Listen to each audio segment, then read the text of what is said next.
একের পর এক এগিয়ে আসছে অত্যাধুনিক ট্যাঙ্ক, স্বয়ংক্রিয় রকেট লঞ্চার, স্বনিয়ন্ত্রিত কামান আর গোলন্দাজের রাডার বহর, বিমান বিধ্বংসী অত্যাধুনিক মেশিনগান আর শত্রু জাহাজ বিধ্বংসী মিসাইল। আকাশ জুড়ে উঠছে অত্যাধুনিক যুদ্ধবিমান MiG-29, নির্ভুল নিশানায় আঘাত হানছে শত্রু শিবিরে। তাকে সঙ্গ দিচ্ছে অন্যান্য সব যুদ্ধবিমান। সঙ্গে পাল্লা দিয়ে লড়ে যাচ্ছে সেনাবাহিনীর হেলিকপ্টার ইউনিট। এমন দৃশ্য দেখে মনে হবে এ যেন সত্যিকারের যুদ্ধ। মহান স্বাধীনতা দিবসের কুচকাওয়াজে এভাবেই বাংলাদেশের সামরিক সক্ষমতার জানান দেয় সম্মিলিত সশস্ত্র বাহিনী।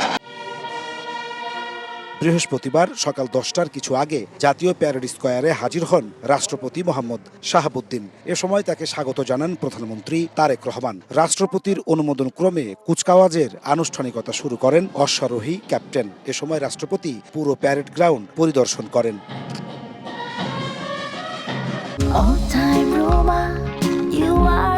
All Time Roma.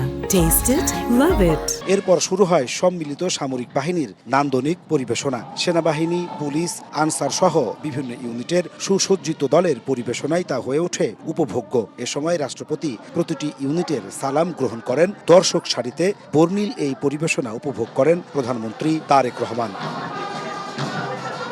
এ সময় সম্মিলিত সামরিক বাহিনীর বিভিন্ন ইউনিটের প্যারাট্রুপাররা রাষ্ট্রপতি, প্রধানমন্ত্রী সহ নিজ নিজ বাহিনীর পতাকা নিয়ে আকাশ থেকে ভূমিতে অবতরণ করেন।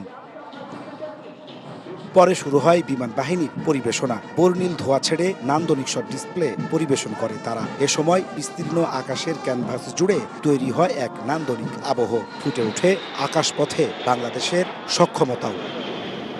দীর্ঘ 18 বছর পর মহান স্বাধীনতা দিবসের অনুষ্ঠানে ফিরল রাষ্ট্রীয় কুচকাওয়াজ।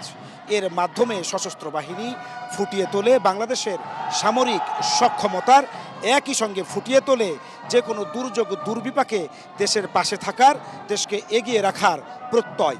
নাজমুস সালেহী, সময় সংবাদ, ঢাকা।